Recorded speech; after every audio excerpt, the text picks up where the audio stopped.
we are now in 2014, we see that actually about 80% of literate in Cameroon, which means that if you count the people who cannot write well, and just within those old adult, the old people who can actually yes. So I said there is nobody again who cannot be able to now to read something because and through this there's what the government now is trying to establish structures right from the pre-nursery to the higher institutions.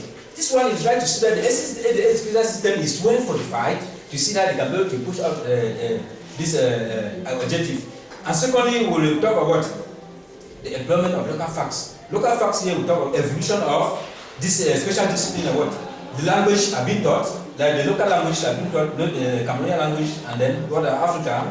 They will have a moral education, which is l'introduction par exemple dans les facultés d'échange, de toute une filière responsable. And we equally have what? Establishment of good structures are affected. That's why I think that with this idea now, I think Cameroon is the path of attaining objective in 2025. But I will see me waiting again to come back next time. So, merci. On comprend de la réaction du professeur au Cameroun, il y a eu une forte éradication du problème de l'analphabétisme et l'emploi. Il y a également l'emploi de ce qu'il a choisi d'appeler local facts et l'introduction qui se justifie donc par l'introduction des langues locales au programme. Mais je vais donc tourner la parole vers Madame Denne qui est sur le terrain. Je pense qu'elle lui fera passer le cadeau puisqu'elle est sur le terrain. Elle sait davantage des problèmes auxquels l'éducation fait face. Ok, Madame Denne, vous êtes PLEC, c'est-à-dire professeur d'enseignement du lycée, et plus précisément enseignant d'allemand. Madame, qu'est-ce que vous pensez? Est-ce que notre système éducatif peut permettre l'émergence de notre pays à l'horizon 2035? Vous avez la parole. Merci. Je vais d'abord vous remercier de m'avoir passé la parole. Et moi, je dirais que je vais commencer d'abord par définir ce qu'on entend par l'éducation et ensuite l'émergence, en fait. Quand nous parlons de système éducatif ici, on entend par système éducatif un ensemble organisé de règles permettant le développement des facultés morales, physiques et même intellectuelles et susceptibles d'améliorer les conditions de vie d'un être humain. Une claire définition, elle est très claire. Voilà. Pour ce qui est de l'émergence maintenant dans notre contexte, on entend par l'émergence ici. Nous savons d'abord avant tout que nous sommes dans un pays sous-développé. Et au Cameroun, on entend par l'émergence la sortie de notre pays du sous-développement pour le développement. Justement. Voilà. Pour aller maintenant au vif du sujet, je dirais en ce qui concerne l'influence du système éducatif dans l'émergence du Cameroun, que notre pays ne peut franchement pas émerger dans ces conditions. Oui. Je vais d'abord aller là. Allusion encore plus concrètement. Déjà, moi, en tant qu'enseignant, nous vivons les faits concrets sur le terrain. D'abord, dans notre système éducatif, plus particulièrement au primaire, on a un système qualifié de promotion collective. Ce qui fait donc que les élèves avancent sans avoir un bon niveau en fait. Un élève n'est pas autorisé de reprendre une salle de classe, même quand il n'a pas le niveau. Quand moi je fais souvent, quand j'en parle avec mes collègues déjà qui donnent dans les classes de 6e, puisque moi je donne quoi à partir de 4e, ils me font comprendre qu'en 6e, il y en a encore des élèves qui ne parviennent pas à écrire leur nom. Franchement, c'est désastreux. Monsieur le non, mais permettez-moi de dire que c'est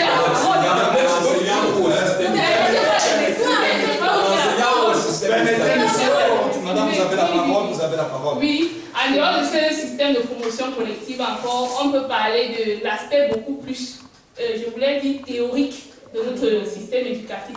Nous constatons aujourd'hui vraiment, dans les lycées, on enseigne l'informatique aux élèves, mais ils n'ont pas les ordinateurs à leur disposition pour pratiquer les cours théoriques qu'ils reçoivent en fait. Donc, ce qui fait que vraiment, je ne sais pas en quoi est-ce que ça servira de parler aux élèves chaque fois, oh, l'ordinateur fait ceci, l'ordinateur fait cela, quand ils n'ont pas la possibilité de voir, ne serait-ce que l'objet dit ordinateur. Beaucoup d'eux-mêmes ne savent même pas encore. Ils ne savent même pas encore ce que c'est que l'ordinateur. C'est subjectif. Oui, c'est pas une affaire de subjectivité. Moi, je suis dans vos Laissez-moi exagérer, s'il vous plaît. Madame, la parole est à vous. Oui. Là, maintenant, je voudrais conclure dans le même sens que le philosophe sud-africain, oui, c'est Kwame Nkrumah, qui dit ceci. Non, vous Ghanien, oui, pardon, je m'excuse. Kwame Nkrumah qui dit ceci. La théorie sans pratique est aveugle et la pratique sans théorie est nulle. Ceci dit, donc, nous devons intérioriser dans notre système éducatif un aspect beaucoup plus pratique. de l'éducation. Merci madame Den pour votre brillante intervention. Et madame Den déplore justement la promotion collective qu'elle trouve comme un entrave au développement de notre pays et par ailleurs l'aspect théorique de notre... Et alors, à vos propos, à vous entendre, je suis sûr que de l'autre côté à ma gauche, on l'a vu tout à l'heure, on a vu le pédagogue général, M. Alvan, vouloir réagir rapidement. Ok, certainement il ne donnera pas du cadeau. Monsieur Alvan, avez-vous des choses à dire? La parole est à vous. Il y a la question de savoir si notre système éducatif peut impacter sur l'émergence, notre émergence en 2035.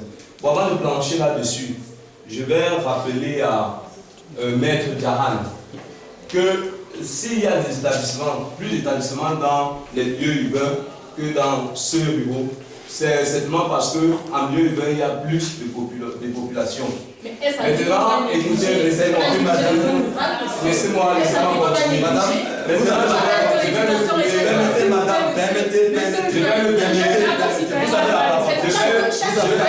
comment comprendre que des enseignants montent à tête d'âne? Madame, c'est relativement à la démographie.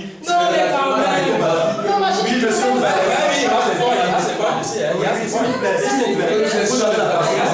maintenant, écoutez-moi, je vais retourner vers l'enseignante d'allemand en disant que récemment, il y a une semaine, n'est-ce pas, au lycée technique de Père-Michel, on, n'est-ce pas, faisait une offre, le gouvernement faisait une offre de 2 appareils pour, n'est-ce pas, le rabotage des planches. Bon, un aspect vraiment très pratique. Et 2 appareils. Non, mais écoutez, on fait avec ce qu'on a et écoutez-moi, relativement au lycée bilingue de Père-Michel, qui n'est pas loin de là, le maire de Père-Michel, que je vais saluer, M. Fausan, n'est-ce pas, sans trop d'éloges. Oui, bien sûr, faisait, n'est-ce pas, faisait une offre de 15 ordinateurs à la salle d'informatique. Je crois qu'avec cette avancée, les élèves ont la possibilité de connaître l'outil informatique. Maintenant, je vais revenir à la question, M. Noé, en disant que, pour justifier cela, je vais envoyer, n'est-ce pas, sur 2 plans, n'est-ce pas, qui sont le plan infrastructurel et le plan pédagogique. Oui. Bon, votre domaine précisément. Oui, bon. Du point de vue infrastructurel, je crois qu'il faut, n'est-ce pas, voir avec la création des écoles privées professionnelles que l'État a libéralisées. Oui. Les dernières statistiques, d'ailleurs, relevées en 2013, montrent plus de 75 écoles supérieures professionnelles à l'Ouest. 75 écoles professionnelles supérieures. Sans compter, n'est-ce pas, mais du privé, monsieur, du privé. Non, mais ces écoles sont libéralisées et légalisées. Et avec des enseignants compétents. Les gars sont dans des pauvres, puisque nous savons que ces établissements... Bon, les pauvres sont orientés, n'est-ce pas, vers les universités qui, d'un point de vue large, elles sont aussi professionnelles. Je vais dire aussi que comparer, n'est-ce pas, si on ajoutait, écoutez-moi, si on ajoutait ces 75 écoles de l'Ouest aux autres écoles des 9 autres régions, on voit que ceci est largement suffisant pour élargir la professionnalisation de nos jeunes. Mais je vais faire allusion, par exemple, à l'école de pétrochimie de Baranté, oui. À l'IUT, n'est-ce pas, de Banjoul. Oui. Et oui, et bon, il y a l'IPPR du Tchang et plusieurs autres écoles comme ça. Bien, mais l'accès n'est pas toujours évident, monsieur. L'accès est évident. Il s'agit là d'un souci de compétences. Maintenant, il y a les infrastructures intellectuelles qu'on va voir à travers, n'est-ce pas, les bourses nationales et internationales. Ceci n'est-ce pas, dans l'optique d'améliorer les compétences intellectuelles et pratiques de nos jeunes. En 2012 d'ailleurs, je crois que vous devez connaître ça, l'État a reconnu la prime de recherche chez les enseignants. C'était en 2012. Oui. Ça fait qu'un enseignant, n'est-ce pas, ne peut plus se limiter à ses simples connaissances. Nous sommes conscients nous sommes conscients de ce que les recherches sont, n'est-ce pas, la base de l'éducation. Donc, moi je crois que du point de vue infrastructurel, tout est mis en place. Tout est mis en place pour que les gens soient effectifs en 2035. Et bon, parlons de l'aspect pédagogique. Oui, du point de vue, cela n'est pas le plan pédagogique maintenant. Et il y a ce phénomène de pluridisciplinarité. La mise en...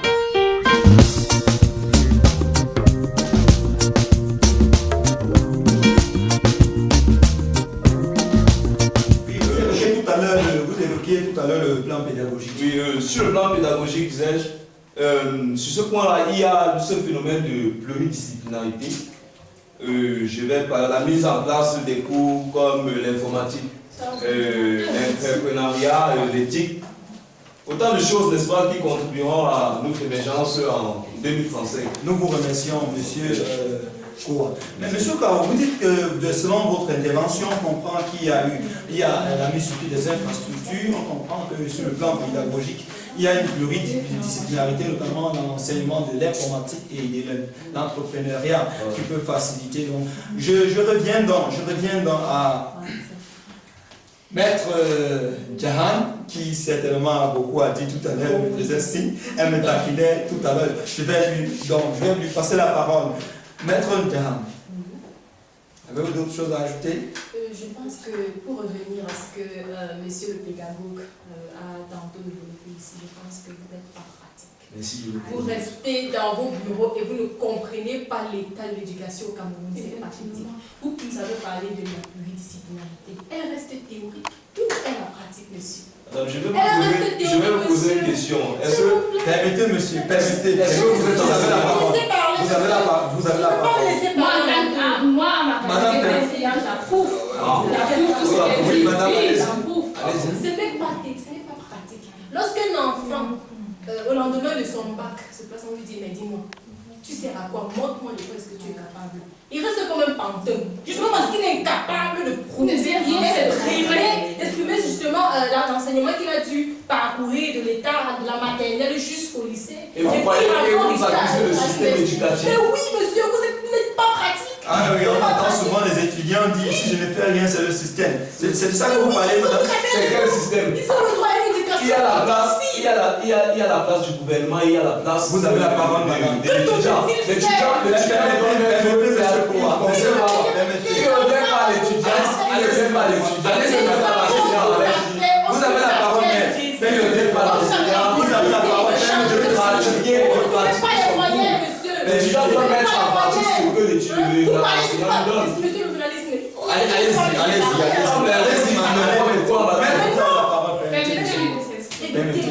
vous nous parlez de l'informatique, cette chaîne informatique. Mais monsieur, tout ce que vous pouvez faire, tout ce que les enseignants informatiques font, c'est juste de produire des cours incompréhensibles. Ils comprennent quoi, des algorithmes et tout ça. Mais rendez ça pratique à travers une salle informatique, une salle multimédia. Je crois qu'il y a une salle multimédia à l'université de Tchad. Vous revenez dans ce c'est juste la revenez sur le masque de facilité. Si vous n'utilisez pas cette salle, madame, si les jeunes, vous avez la parole. Vous avez la parole. Permettez-lui de chuter. Il y a une chose. Je m'appesantis surtout au niveau secondaire. Vous comprenez? Et le problème, c'est que même quand il y a une salle multimédia, on en fait un monument.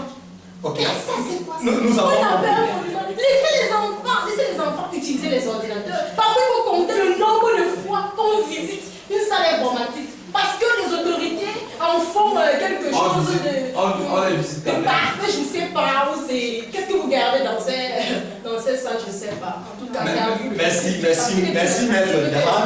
Merci pour votre intervention. Vous revenez sur le problème d'infrastructure. Vous revenez sur le problème d'infrastructure. Nous passons ainsi la parole au professeur Ngoumou, qui, dans sa carrure de philosophe, est très tranquille, professeur, vous avez la parole. Thank you once again, Mr. Journalist. I'm again. I think that my dear colleague, they needed to have trained themselves before going for this debate. You know, C'est absurde. I'm sorry for saying this because I'm sorry for saying this. Oui, mais professeur Moumou, allez droit. Vous savez quel professeur, mais Allez droit. Thank you very much. Et justement, je They have been insisting too much on this practical domain, which is the thought or the thing that is missing in Cameroon. I think that, first of all, before you want to even do the practicals, it should be theory. Because normally, if there is no theory, there is no practical. I think il faudrait avoir l'aspect cogito. Monsieur, excuse me, vous avez la parole. we are not yet to make noise, but we are to construct something so that everybody can get this thing the right way. Oui, You know, at that point, you are already totally freed because you yourself, you are a lawyer. In fact, I can think in the first class, and you are thinking it's your duty to have really contributed because you are already arguing, you are not giving us the point that we should do like this. And at that point, I see that at least you are not like proposing something or are just like criticizing without any point. So, on the side of vous reconnaissez quand même que le système a des manquements, il faut dire.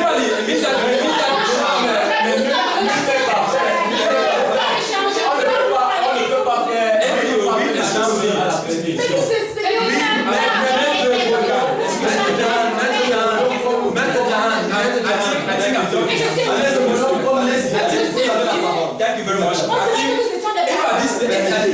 At this point, I think if you are here to talk anything, you are to propose a system which is different from what we are using now. Because you are still on that system, you only criticize the system not good. But what are we going to do? To go down to my point, using my lingual mentality, I think that Cameroon, because of the system we are practicing, they equally carry out what we call intercultural or educational exchanges. In this case, we have what? Two systems of education in Cameroon. I think Cameroon is blessed, fellow ladies and gentlemen, to have this two systems of education. Because you have the French system of education and the English system of education. All these two systems of education, I think they come together to see that both they work hand in glove for the transparency, for this for objective which both countries, because there are two education in one country, two systems of education in a particular country. I think it's something that check the whole globe. You see that Cameroon is blessed to have practiced all these things. And because of this, you see how this alliance, the Alliance Franco Cameroon, I think with this, they exchange what? Pedagogical ideas. With this, that Cameroon, I repeat myself, no knowledge is independent. And because of this, Cameroon, they have the right to create other partners abroad so that the Cameroon now, we are not like being proud that we are underdeveloped. We know that we are underdeveloped. That's why we are urging now with our knowledge we have to create partnerships so that it can help us to attain our objective. I think that at that level is very, very good. Nous avons compris le mot de 3 secondes. Thank you very much. You see how the Commonwealth and the Francophonie, all these institutions that they have. Not only that, I think at the other side here we see how to wrap up and write me and I insist on this point that Cameroon, they are not out of topic. Attaining the objective they are put on. Nous l'avons suivi. Nous passons la parole à notre enseignant d'allemand qui, je l'ai vu tout à l'heure. Effectivement. Vous avez la parole. Bon, pour m'apprendre à ce que le professeur Moumou vient de dire tout à l'heure, moi je dirais que déjà il a parlé de Commonwealth et francophonie comme étant des institutions pour nous permettre d'atteindre l'émergence. Bon, moi je vais m'inscrire en faux contre ce qu'il vient de dire parce que là vraiment moi je considère déjà ces institutions comme des nouvelles formes de colonisation. Ce sont des nouvelles formes de colonisation. Et en fait, pour revenir à ce que le pédagogue vient aussi de dire tout à l'heure concernant l'éthique qui est enseignée dans nos écoles aujourd'hui, moi je dirais que ça ne servira à rien, surtout que cette éthique est beaucoup plus enseignée déjà à l'université. Si on avait commencé cet enseignement depuis la maternelle, ce sera bien pour donner des vous croyez que c'est une éthique théorique. J'ai la parole, monsieur, permettez-moi de m'exprimer. Non, mais parce que je n'ai même pas l'impression qu'elle est enseignante. Non. Moi, je suis enseignante, effectivement, je vous dis. Et moi, je vous dis. Peut-être que c'est encore le résultat. Laissez-moi m'exprimer. Non, je vous en prie. Puisqu'elle est formée sous votre système. attendez, je vous en prie. Mais vous ne croyez pas que le système n'entre pas dans la tête du Je suis enseignant, je tiens à vous rappeler, mais ça, mais vous je avez ne suis pas du tout d'accord, je ne suis pas en faveur de ce système-là. Puisque déjà, sur ce plateau, déjà, combien d'entre nous, nous voyons tous les bacs à ordures installés en bordure de route, non? Et c'est le système. Laissez-moi m'exprimer, ça fait sur la génétique. Je vous ai dépassé dans votre c'est le système. Laissez-moi m'exprimer, monsieur, j'ai la parole. On ne peut pas dire que les enfants jettent des ordures par terre, parce que même les grands, je suis sûr que même sur ce plateau, s'il y en a parmi nous qui le font, et ça relève déjà de vie éthique. J'espère, oui,